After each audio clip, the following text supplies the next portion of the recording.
Já?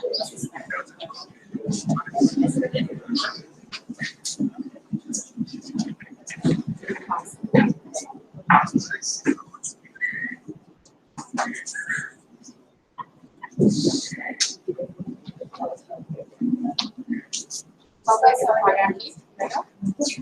Esse.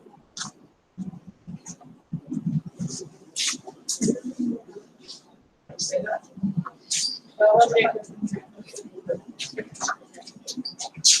Queria fazer uma professora. Gente, vamos começar a trabalhar?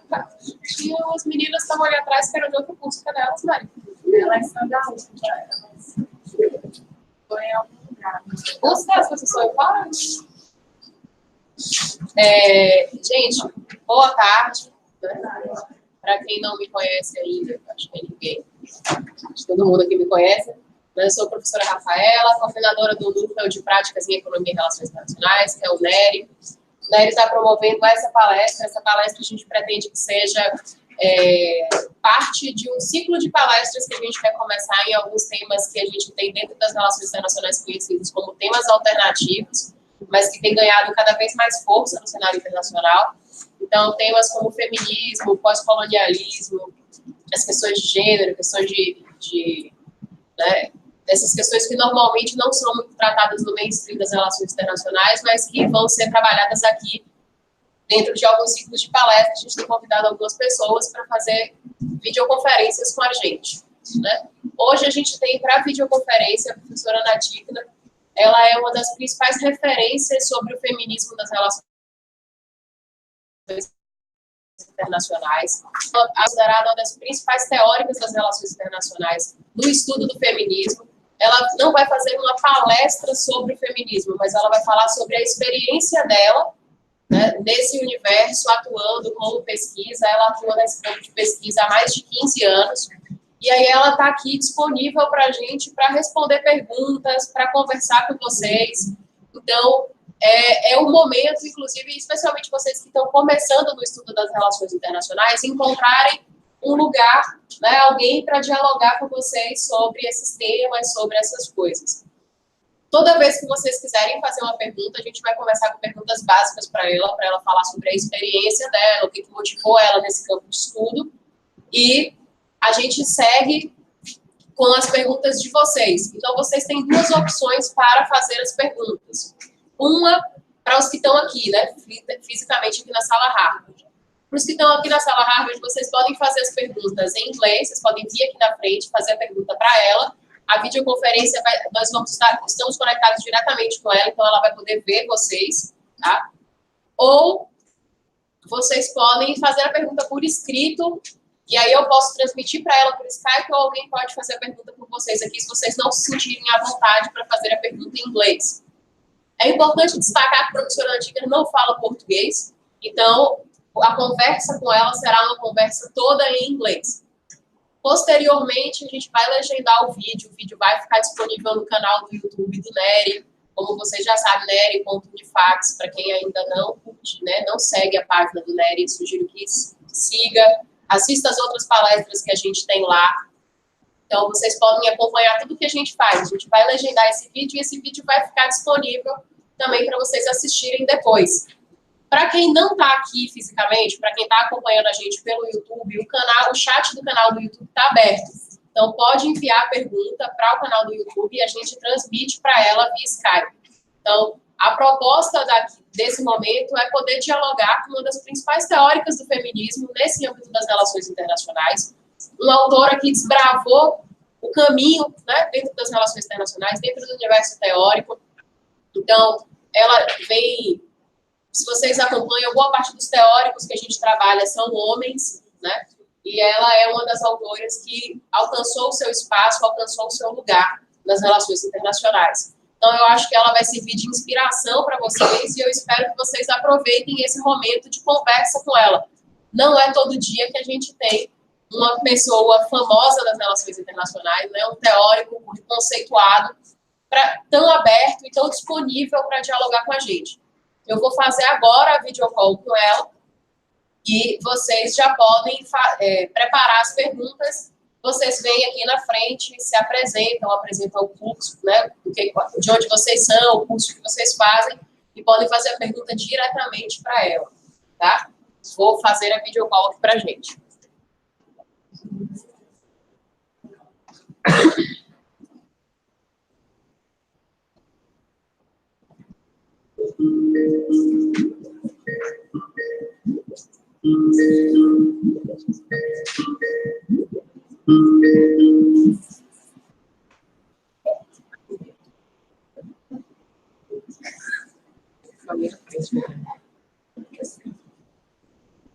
Hi. Hello. Let me take this for a moment. Can you hear me? Yes. You cannot see the image because we have another hangout on, because I have to transmit the talk. Okay? Oh, I'm just seeing myself. I think No, I will release the just a sec. Because when I do this, we have to stop the transmission. Oh, nice. No, vocês não me disseram. Just a sec. Let me release it here. There. So, can you see me? Oh, yeah. Now I see you. A little bit bigger than I like it, but okay. See. Okay. I have to change the camera.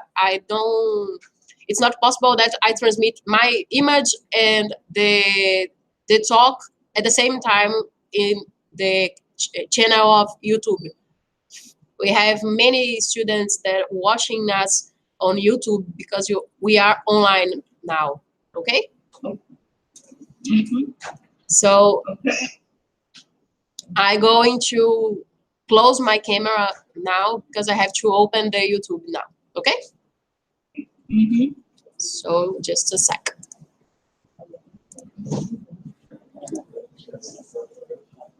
Will aparecer aqui.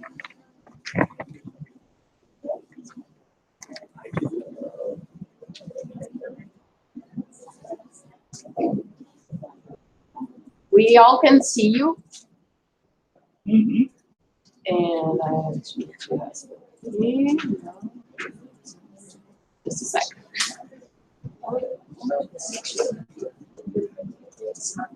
Huh? Okay. And just let me see how okay. Now I have you on camera and your image is transmitting for us at YouTube. The first thing that we want to thank you to accept to do this talk with my students. We have a class full of students of international relations, and we have another students too. Meninas, vocês são da UFBA? Qual é o curso? Hã? Eu não sei falar isso em inglês. So we have many students here. We have students from Unifax, that's the university that I lecture, but we have students from another universities here in Salvador.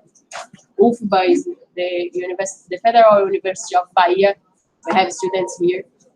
So all of them want to listen to you to hear what you have to say about your experience in this field of research and how you get motivation to start to study the feminism in international relations.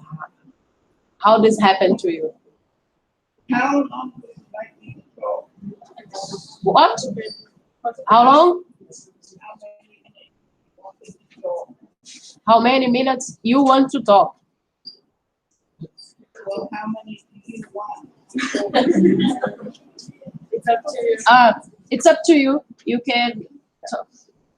Okay. I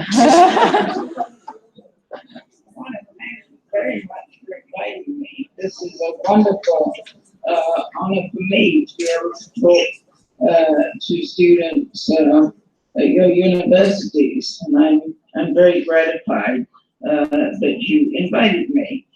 I think I'll talk a little bit about how I got into this field of feminist international relations and how the field has grown and changed. It's now been about 30 years since I began doing this kind of work. I got started, I was not trained.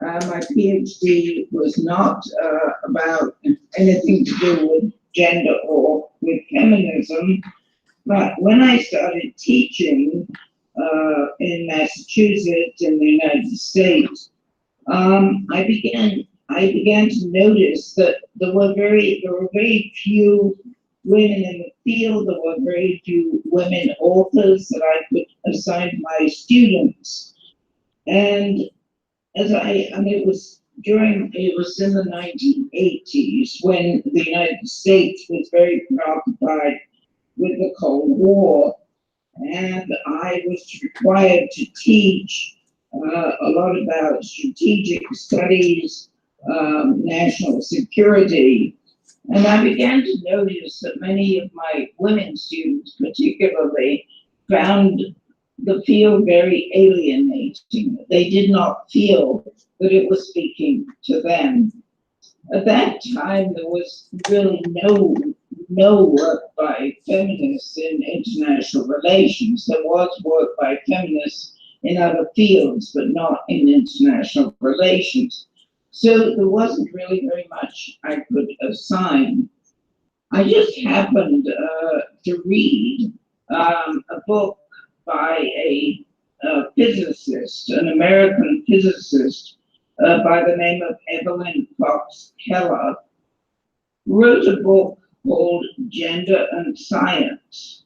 And I read this book, and she was talking about the natural sciences and how she believed they were gendered in the kinds of questions they asked and how they went about answering them. It seemed to me that you could apply these same ideas to international relations theory. So the first piece I wrote thinking about this was a piece that is often used. It's a piece critiquing Hans Morgenthal's Politics Among Nations from a feminist point of view. There were very few of us doing this kind of work around 1990. So I was fortunate to receive a grant from the Ford Foundation, which enabled me to hold a conference in which we invited some feminist scholars who were beginning to think about these issues, along with some international relations scholars. The papers that were delivered at this workshop became an edited volume by the name of Gendered States. It was edited by Spike Peterson, and it came out at the beginning of the 1990s, one of the first books on this subject.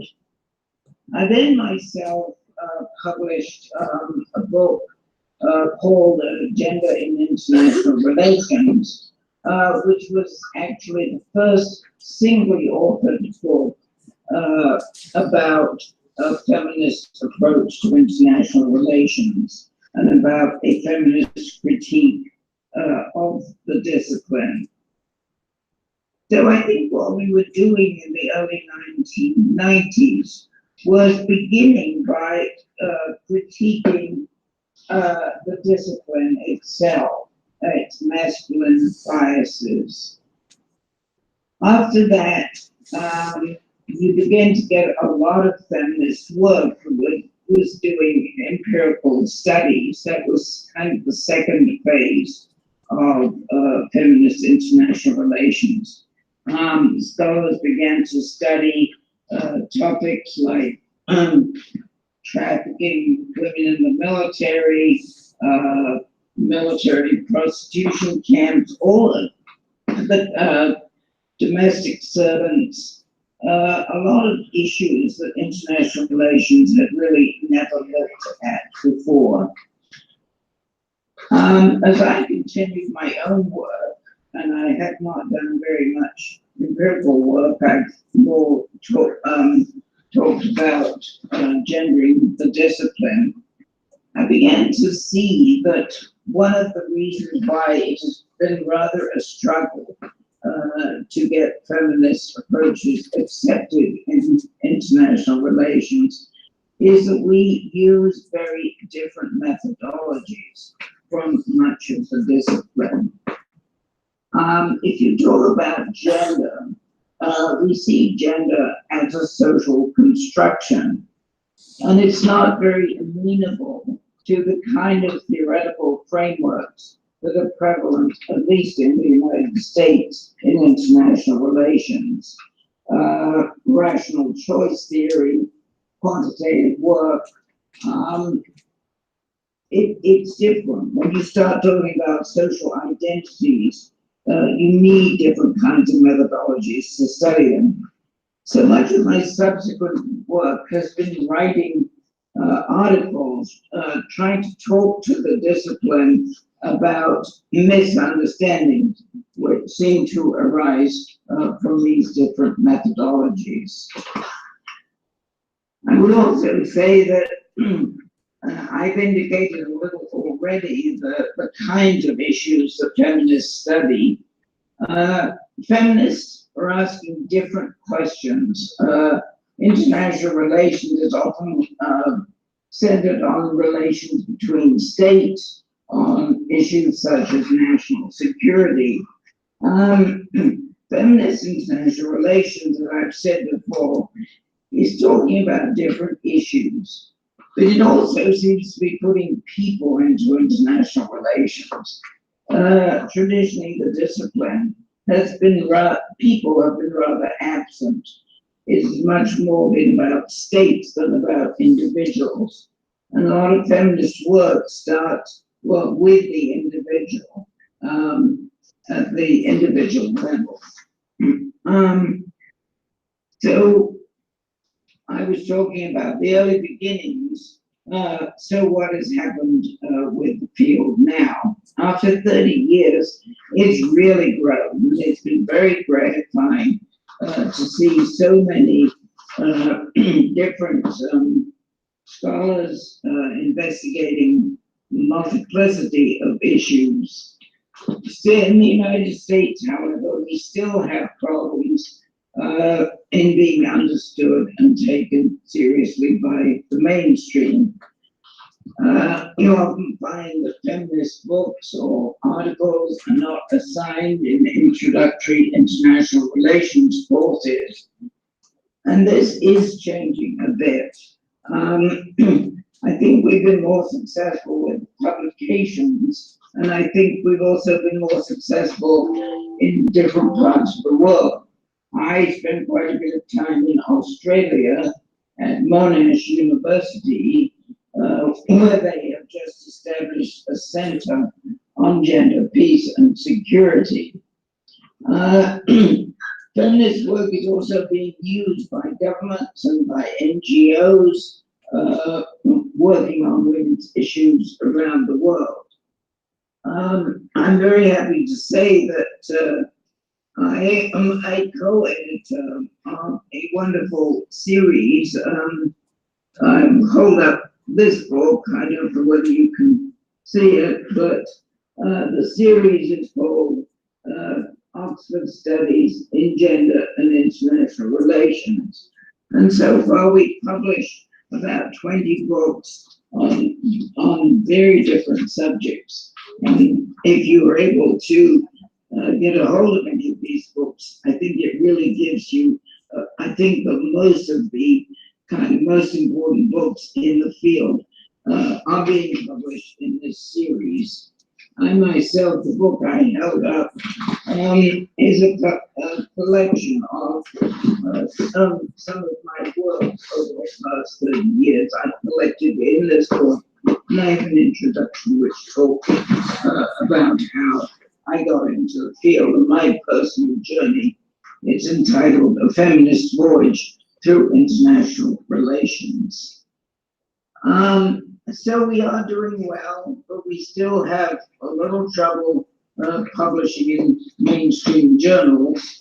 I do have an article with my co-author, Jackie True, who is herself at Monash University, heading up the center I mentioned. We just have a co-authored article in International Studies Quarterly that has just come out. But there isn't very much work in American mainstream journals. But all in all, it's been a great journey, very rewarding for me, and it's been wonderful to see so many young scholars taking up the field. There's a huge amount of interest in it, I think.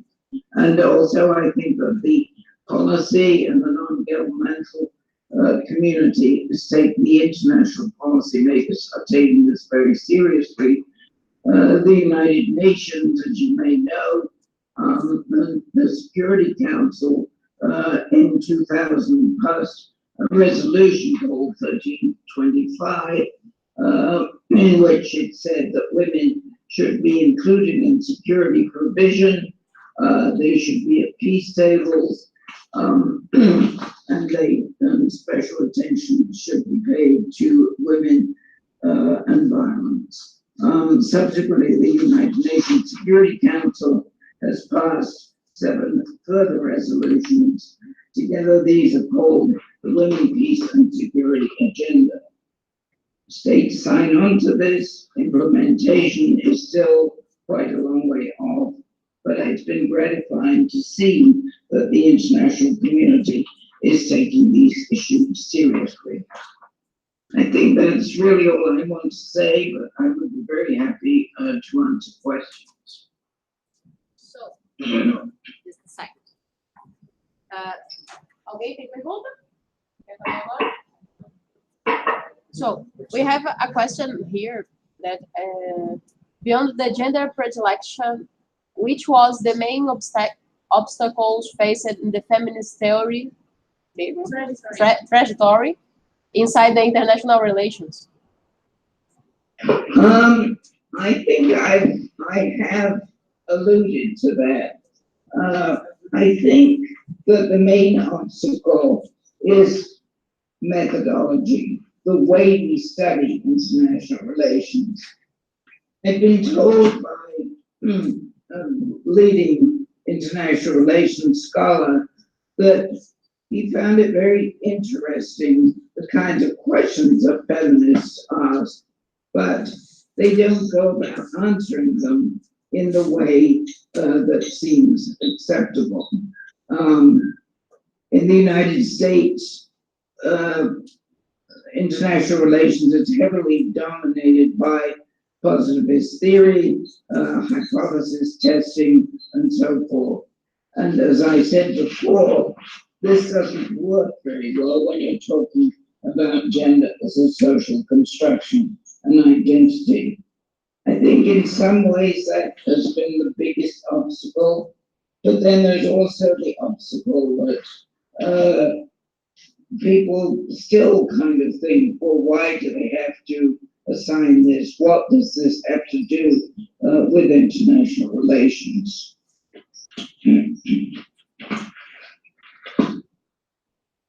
Okay.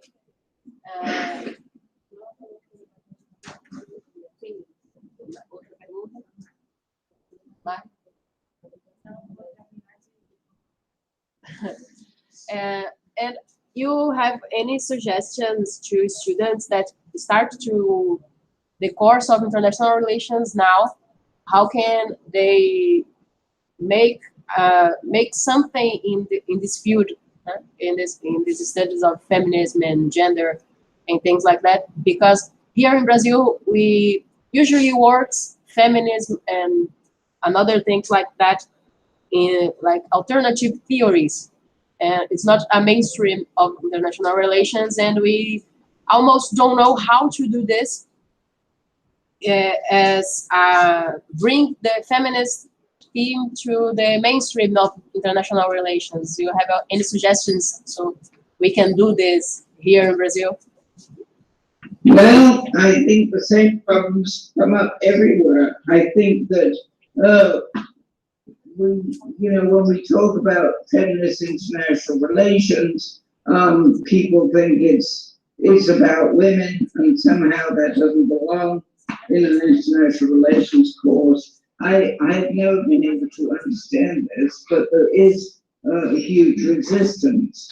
I also think it's a problem when you put one feminist reading, like at the end of the course, with alternate theories. You mentioned alternate theories. I don't really think that gender analysis should be confined to 1 week of alternate theories. I think that all of international relations is gender. And what I have tried to do with my courses is to teach, for instance, realism, and then at the same week I would have maybe my piece on Hans Morgenthau, which is a critique of realism. So I think if you're able to kind of insert feminism into the other theoretical approaches to critique, that's very helpful.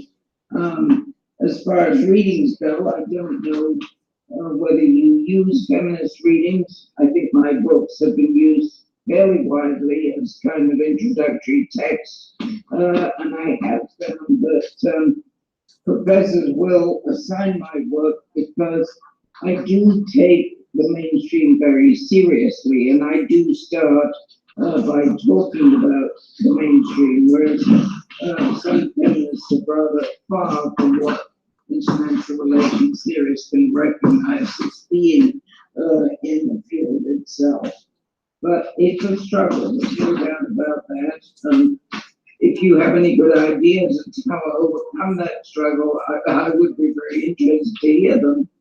So I will challenge the students here to think with us how to do this in classes, because we already use your books and your texts to talk about feminism and international relations. But the arrangement of the teaching, the classes is not so free, and we have a way to do this here in Brazil, but we have to broke this way. We have to thinking another ways to do this, and I will challenge the students here to think with us how to construct international relations with more approaches in feminism and other things that we work. We usually work at alternative theories, but we have to talk this. Special post-colonialism as well is a thing that here in Brazil is so strong, and we almost don't discuss in international relations. It's necessary. But you have to be brave. and so much risk. Persons who don't understand it to teach you. And also, I think they often say that they don't know how to teach it, which I find a little, because I don't think my work is that hard to understand. But I have been told by students I meet at meetings that my book was assigned, but the professor didn't really talk about it. We've got a long way to go. I think in the United States now, feminism has become a little bit accepted, certainly accepted by the students.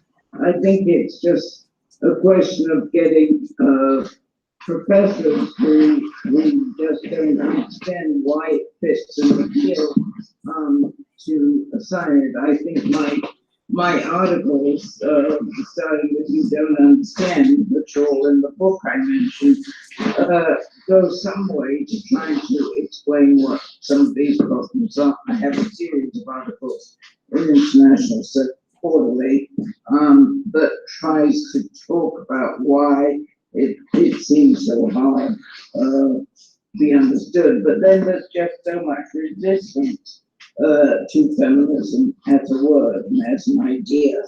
And we've got a long way to go before we can overcome that. But I think if you teach it, and I think, I have always taught, I don't teach anymore, but I always taught, of course, on gender and world politics. And I always taught it to students in international relations, not gender studies students, but students who had never come across feminism before. And many of them said at the end of the course, well, this has just changed the way I think. And I think we just have to do it slowly. We have to do it where we can. And I think that students are very interested. The hope of the future is when you students move on and use these ideas in your own work, and possibly you're going to teach us in your teaching too. I will challenge myself in this work too. I will challenge myself to do this, to working piece by piece. And the student. What is the class that I'm addressing? Is it an international relationship? Just an overview, an introduction? What are you students doing? The students here, they have this. We separate the discipline of theory in two disciplines. We work with realism, liberalism, and Marxism in the first place, and then we work the constructivism, critical theory, and post-positivism. The theories of the post-positivism in the second time. Well, that's good. That's good. You're covering a lot more than many courses at the States do. I mean, I would put most of feminist theory into the constructivist or post-positivist. So you can always use feminist theory when you're talking about some of these other approaches, because it generally does fit in more than one, I think. Yeah, and but that's good. What you're doing, I think it's very good, spending time on, so many courses in the United States don't get much beyond realism, liberalism, and constructivism. I think that's really bad, and a very narrow view of constructivism. We work here, disciplines of theory, almost 1 year working.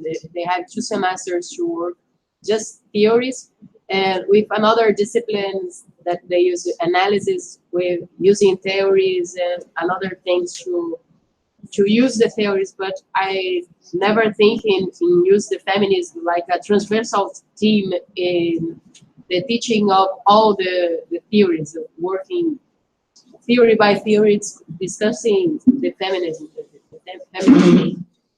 So I will challenge myself to do this. Do you read Cynthia in those books? Yeah, your articles and this book that you show us, it's a book that I have. It's a very good What about book. No, What? Cynthia. I can hear. Cynthia Eklow. He's another author. You can't hear me? I don't hear the name that you say. Her last name is Enloe, E-N-L-O-E. No, I don't know her. Well, you have for my students, that was the most popular book, feminist book. They always enjoyed that because she asked a lot of interesting questions and a very kind of, she uses a lot of examples from talking to women all over the world, and it gives you a lot of ideas for, things that the students could study. I mean, I don't know, when you've done all these theories, do they write something using these theories? I mean, do you apply the theories, or do the students apply the theory to some issue? Yeah, I do this, and I stimulate the students to do as well. We have that discipline of analysis of international relations, and a part of this discipline is just to work with analysis using theories to do that. Right, so you could use feminist theory. There's a lot of interesting questions. Yeah. But I would read Cynthia Enloe. It's Enloe. Her first name is Cynthia. Cynthia. I will looking for her. She's got many interesting books that are talking about real world issues that are very interesting for students that they can identify with. Women working in factories, women in the military, it's much more based in the real world than my books are.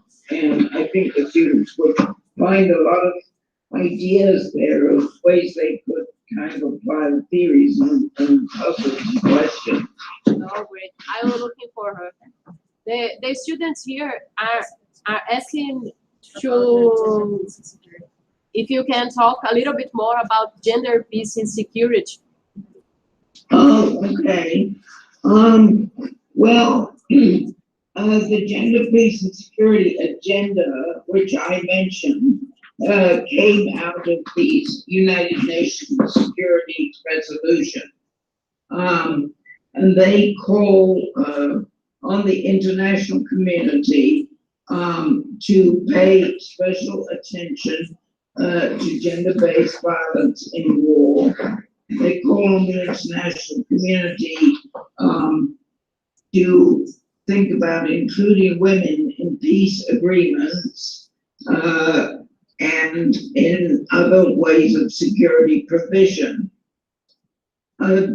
And so this has become an agenda put forth by the United Nations, and states themselves sign on to this by developing what are called national action plans. Not all states have done this, but many have, of a way of saying how they are going to implement this. So it is very much of a policy tool.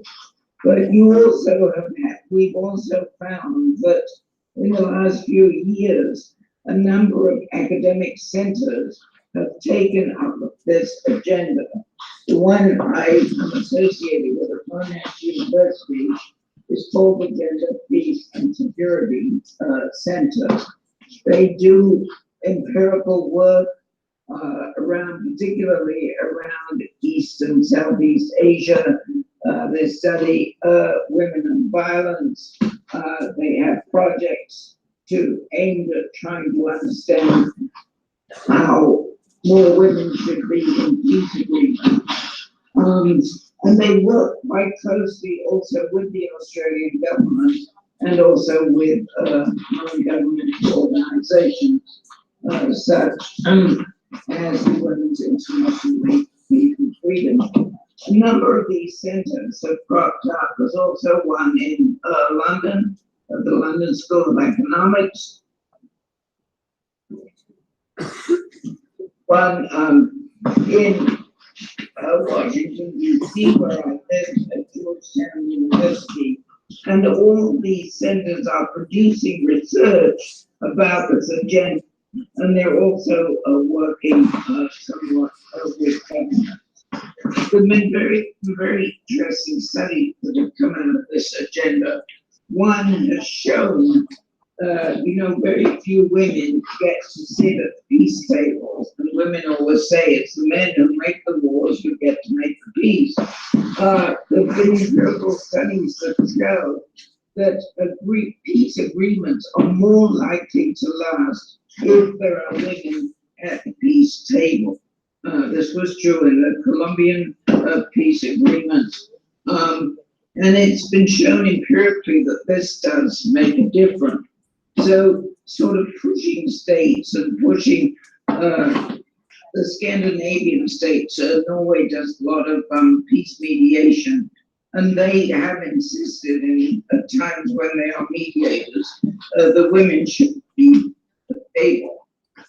Women should also be in peacekeeping forces. There are many ways where women should participate, relief, recovery, relief after wars. But it's a struggle. It's a struggle getting states to agree to this. But that's what's the peace and security agenda, and we're now seeing which combining academic research with working with national governments and international organizations. Have any students with this number of women that participate in those decisions? Do you have the knowledge of any student, any study with these informations? With that kind of information? The number of I didn't hear you, I'm sorry. The number of women's participating of these deals and these meetings about the constructions of world peace. Oh, the peace agreements. You mean writings about that? I could send you some. Citations about these empirical studies about women's peace agreements. I could send you some citations. Okay. We'll send them to you. Thank you. And we have another question about if you can talk a little bit more about women trafficking and how this affects the position of the women in the international system. About women what? I'm sorry, I didn't hear. Women traffic. Women. The international traffic of people, and especially with women, prostitution and things like that. Oh, the studies about prostitution and things, is that what you're asking? Traffic of people. So, trafficking. Yeah. I can send you. It was a very good book. Well, a guy cast moon about prostitution camps around in South Korea. That's quite an old book. But if you tell me what you're interested in, I will send you the citations. Okay. I will thank you. We have another question here. The student asking, what's missing to improve the relation system related to female power and rights? What's missing? Yeah. Well, I think that a lot of the problems that women have in gaining equality, they're not always legal issues. You know, I mean, women in many countries have legal rights more or less equal to men. But I see the problem. I mean, I sometimes use the United States because I'm from the United States. We get the vote. 1920, women got the vote. 100 years later, women are still a minority in the U.S. politics and in Congress. So why is that the case? And women over the last 100 years have been given almost equal rights. I put this down to agenda construction, the sort of construction of people we think are politicians, the people we think when we think of something like, you know, a defense minister or a president, we tend to think of a man. It's just about the identity of what women are supposed to be, what men are supposed to be. Very few women are heads of major international corporations. Why is this the case? There aren't any legal barriers, but just don't fit women in those kind of positions. And we've somehow got to get over that.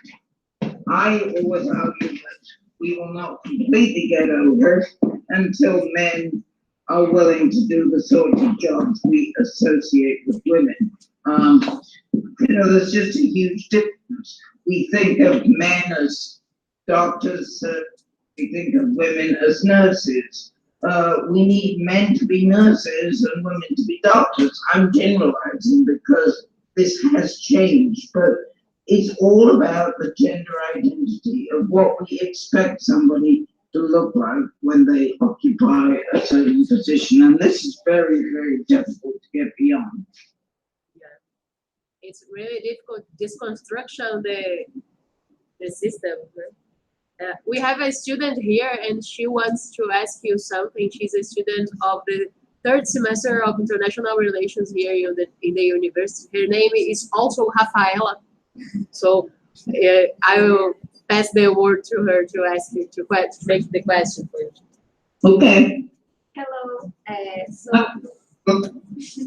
Hi. Hi. When I was studying about you, I saw that you talk about the gender neutrality in a decade that all were maleness.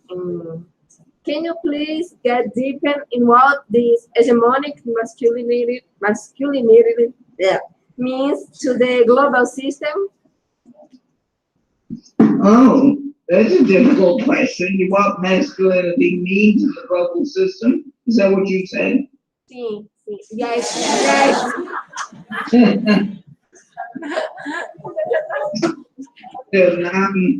I think that masculinity is very much associated with states. I've written about the fact that how do we identify a state? And I think that the state itself has a very kind of masculine sound to it. The state is protecting its people. It's strong and powerful. I mean, that's not true of all states, but there's this sort of kind of, and certainly we associate national security and war with men. So I think that's kind of, I think the international system is very masculine.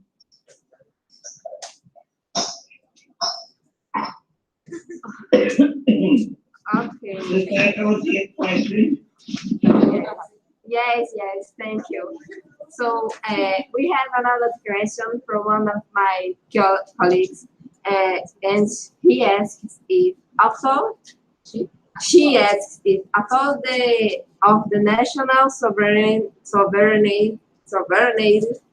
the behavior of a country interfere in the international system. In which way and to where the feminists can act on the deconstruction of machist acts without hurt the culture of a country, or it makes really necessary? I'm sorry, I did not get all that question. I'm gonna repeat. After the national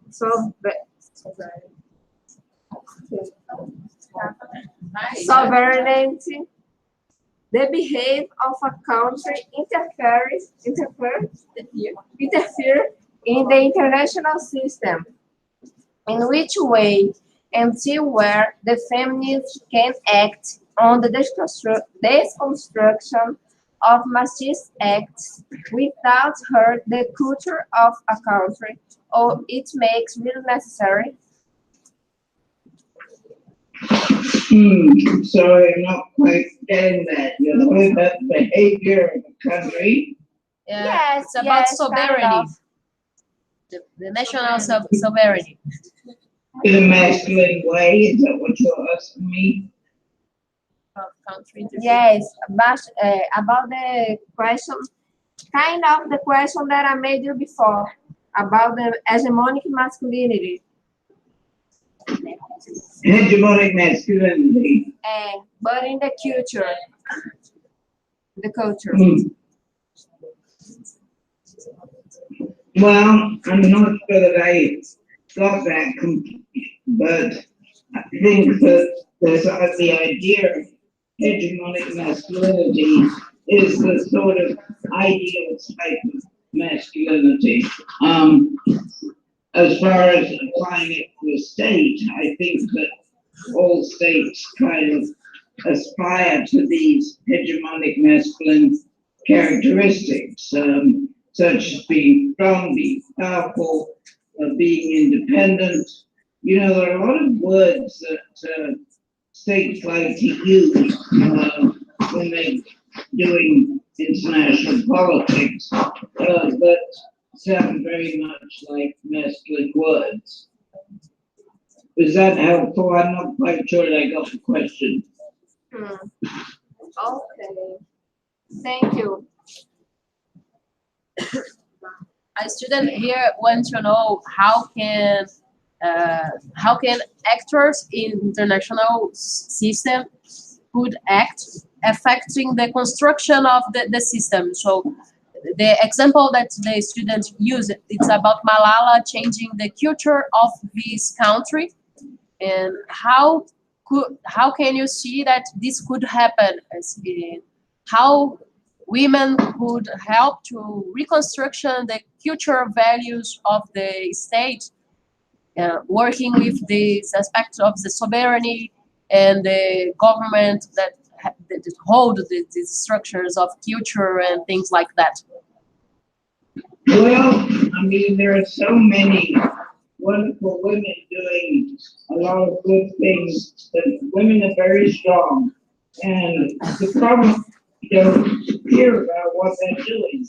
You mentioned Malala, she did get has got a lot of attention, and she's really drawn attention to the problem of what happens to women. Now women are so badly treated. We have the case in India now where all these young girls being raped, and that's been in the news. We have to kind of keep these things in the news. We have to have strong women being heard. The problem is that women are not heard. And what I've been doing in my own research is trying to find some of these hidden voices, amazing women all over the world who are doing wonderful things, but it's very hard to get the attention of the press or of governments to talk about what they're doing. I think that, you know, masculinity so strong that it denies women a voice. And this is something that as students, you're going to go out and be brave and strong and help us all kind of notice all the wonderful things that women are doing. Right. We have a student here that wants to ask you what you think about Trump in this construction. Donald Trump in the system. I don't really like to get into Donald Trump. He is certainly an example of what I would call toxic masculinity. He's surrounded by white men. He's kind of wrecking, he's really doing a lot of damage to American democracy, and we're all very dismayed about that. We just hope that it won't last. The good thing about since Trump became president is that people are very mobilized. They're very mobilized. They get out, they do marches, they do protests. There are more women running for political office this coming years than there have ever been in the United States. I think that he's really kind of galvanized people, and particularly women, since he's rather outrageous with respect to his behavior towards women. He's really mobilized people to get out, and we're seeing in the few elections that we've had that women are winning elections. This is a wonderful thing. So I think that even though it seems like a disaster, it really is kind of producing a kind of counter movement, which I think is very promising. Okay, so I mean, the Me movement has done that too, I think, you know, finally women are being heard. I mean, admittedly, mostly famous women, but they are being heard. This is amazing. I mean, this is just suddenly taken off. The Women's March, when Trump became president, that happened all over the world. There were marches. Even in the Arctic, there was a march.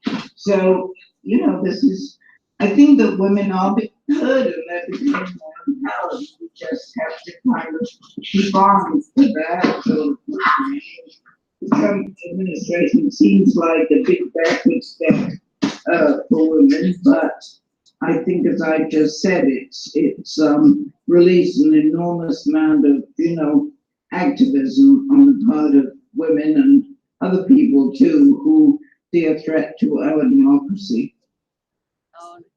Okay. Do you have any group of study in the same that united sometimes? Anything like that? Sorry, was that a question? If you have a group of study in your university that studies feminism with some students, any construction like that? Well, you mean, do I automatic students in the United States who are doing feminism? Is that what you're asking me? I do not teach anymore. I have recently taught some PhD courses on international relations theory, but I don't teach on a regular basis. And I have been upset when in the United States, there really has been a narrowing of the discipline. And if students ask me where they could go to receive a PhD doing gender studies, I really cannot suggest anywhere in the United States anymore, which is very sad. I think that Monash University, I mean, many Australian universities are doing much better. In England, the London School of Economics that I mentioned before, but really in the United States, we just do not have feminist teaching in institutions that run PhDs. When I taught for many years at the University of Southern California, we had a very interesting PhD track that was called Culture, Gender, and Global Society. And we had some wonderful PhD students who I supervised and did wonderful work, but that program has now been canceled. And that seems to be happening in the United States. So sadly, the academic discipline is getting narrower and narrower. And it's very ironic that it's happening at a time when students want to learn about gender, because many of the international organizations are looking for gender specialists. I live in Washington.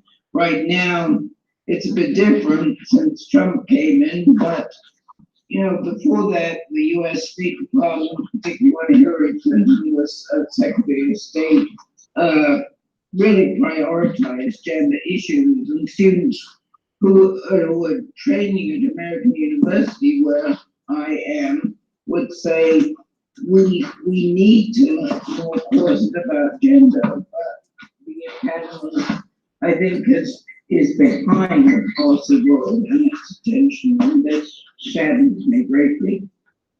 Okay. And we have another student here that wants to make a question. Erica is her name. Hi. Hi. Hello, my name is Erica. I'm from Utuba, and I want to know what's the actual scenario of Black women in the international relations in US, and also the importance of representation like Angela Davis. What about international relations in the US? What was the question? About the Black women. About what? Black woman in international relations. Race. You're talking about race, right? Yes. Yes. That's been, I think that is even more difficult. There are very few Black scholars who, I should say, I mean, and I don't know, it's been very, very hard. And I have been doing some historical research. In the 1920s, there was a very thriving school of Black international relations theorists. They were called the Howard School. And they did some wonderful work, but it was completely lost in the discipline. I think that introducing race into international relations has been even more difficult than gender. Certainly they both should be taught, but it's been difficult to incorporate race studies into the discipline, and we need more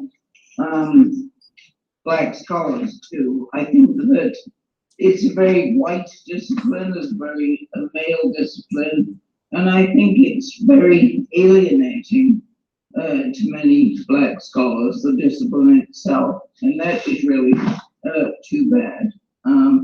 Race and gender are both things that should be studied, and they should be studied together, but so far, not very much. And I say a lot of the race theorists that we've had in the past are completely lost. They're not assigned.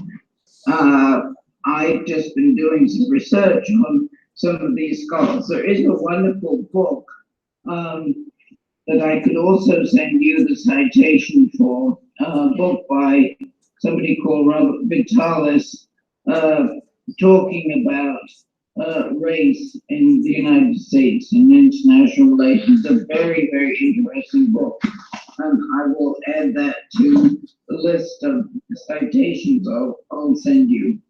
He talks about the origins of the international relations discipline in the 1920s.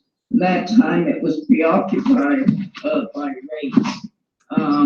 Scholars were actually interested in how to keep down non-white populations, colonialism, these kinds of things. But it's all been completely erased. But this is a very good book that's kind of, brought to life many of these scholars have been forgotten, and I'll send you the citation.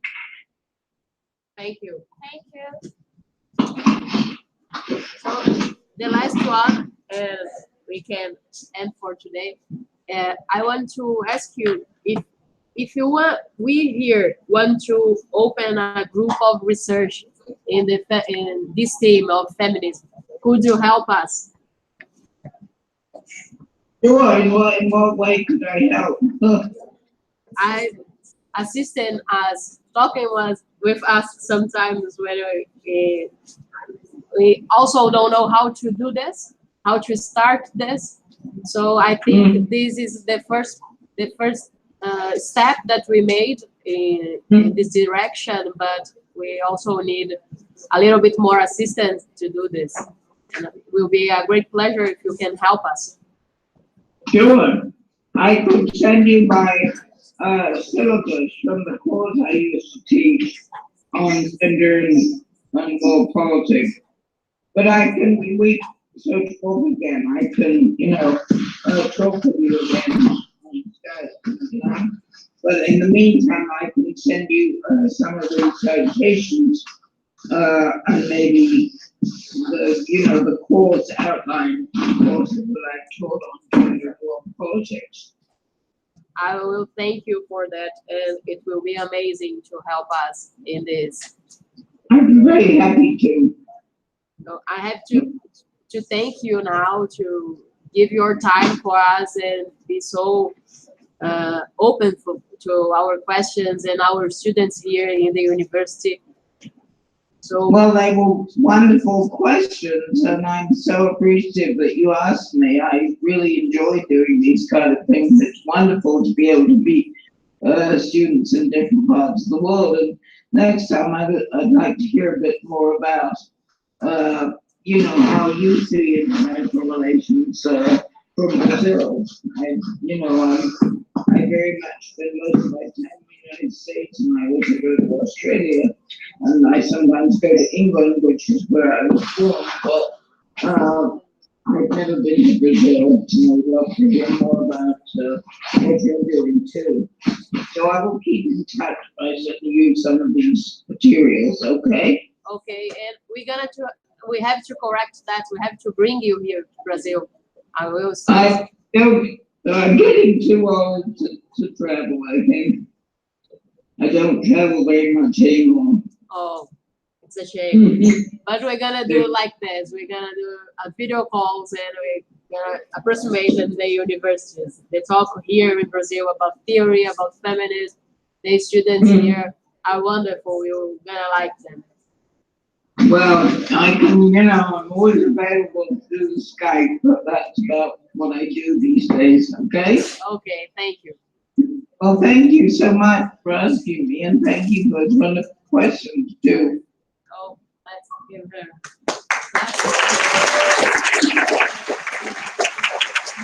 Maybe next time I'll be able to see you while we're doing the... I will cut I will show you the class here. Just a sec. Okay.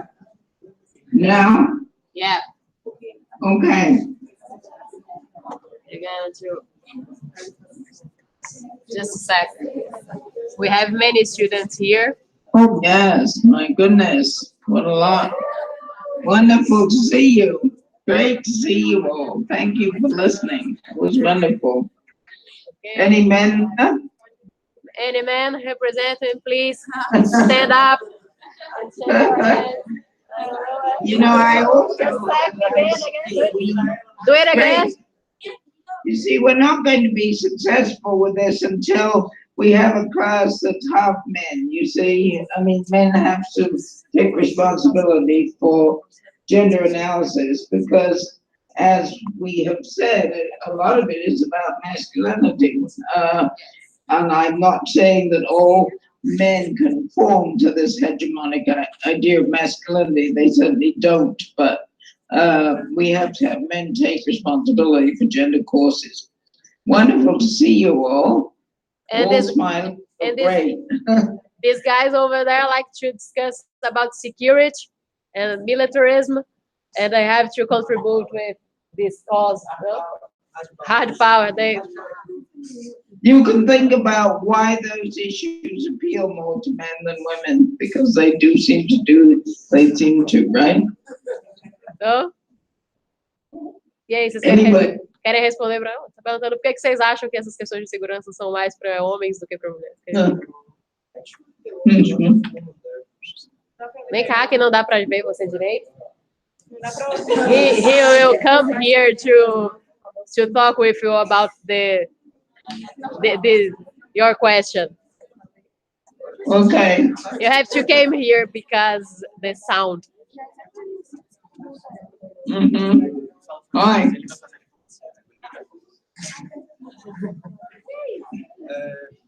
Actually, there were lots of women there, and all of them were very participating. And includes there was military women there doing some kind of church search and interviewing students.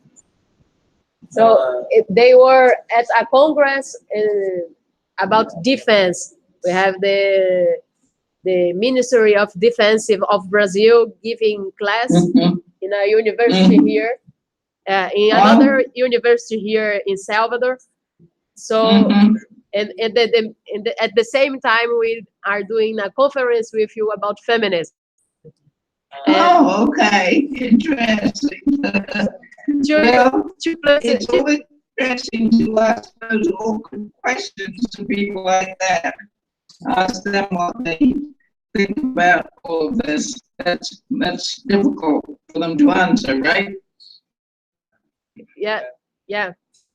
So it's a struggle, but it's wonderful that that you're sitting in on the course, because we just need, we need men to take responsibility for this. I think it would make a huge difference because many men don't really want to live up to this sort of strong, powerful, hegemonic masculine. They don't want to do that necessarily, but somehow they feel they have to, or else they're not real men. I could say a lot about that, because I've talked with men who take my classes. They don't want to have to appear sort of strong and powerful and macho, but that's what society demands of men, and I think it's a burden for men. And, they should be able to exhibit their feminine characteristics, just as women have to try very hard to exhibit masculine characteristics if they're going to get on in the world.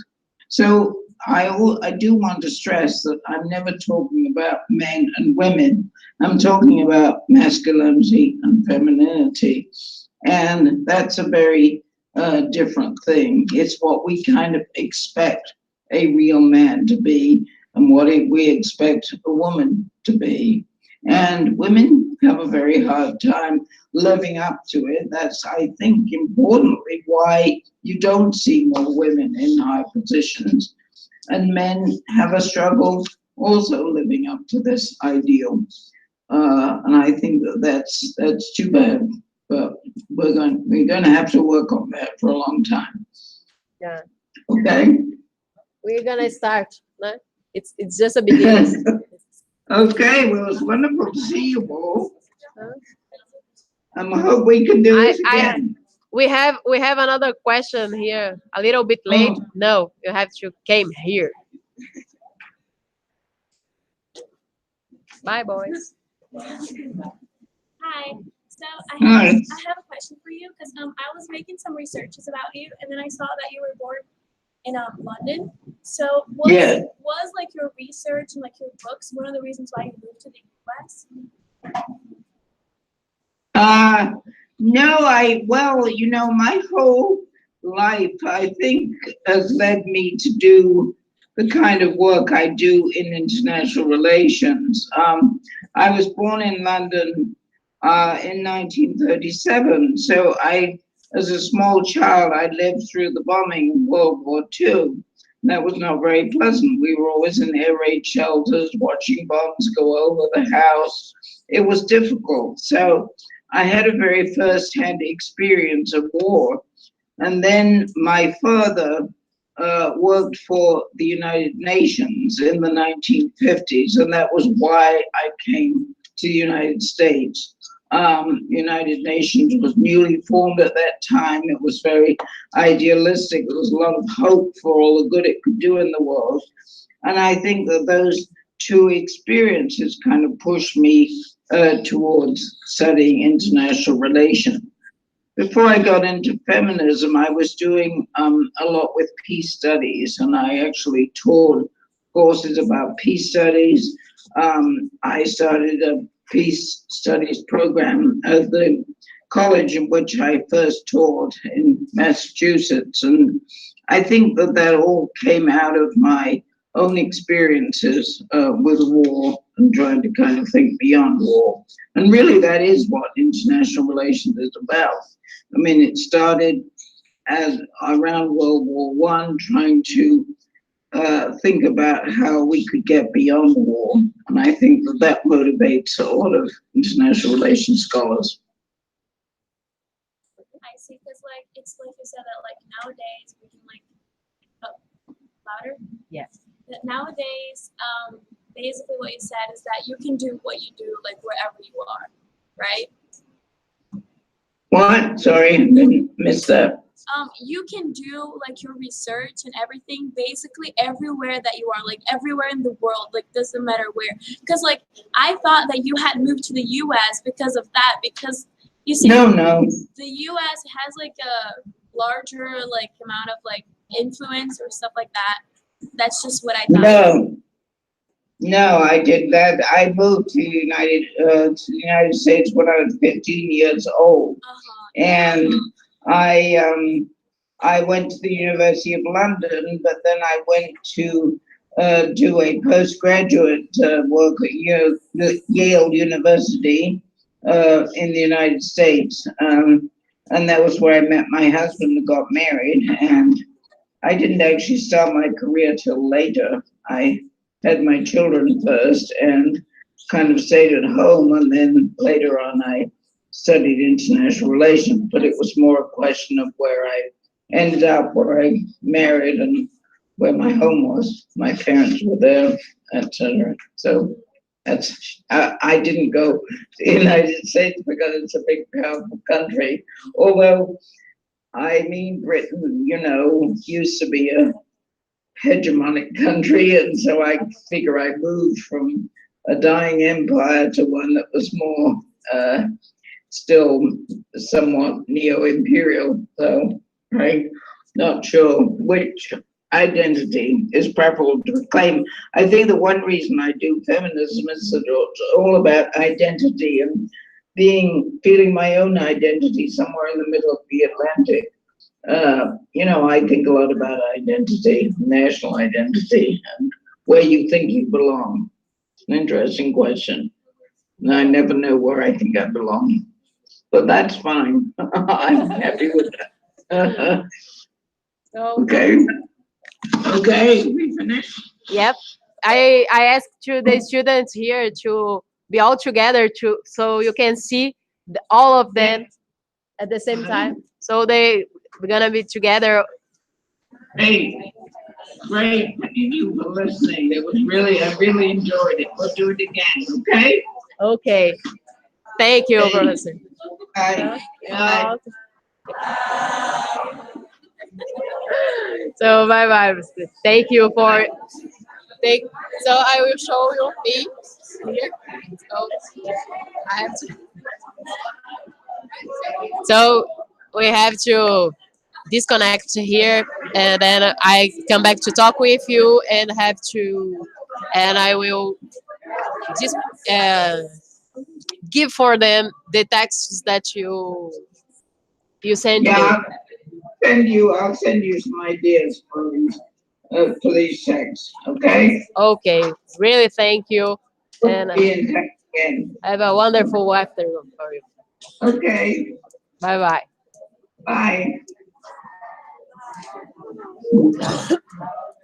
Tem até que dar 5.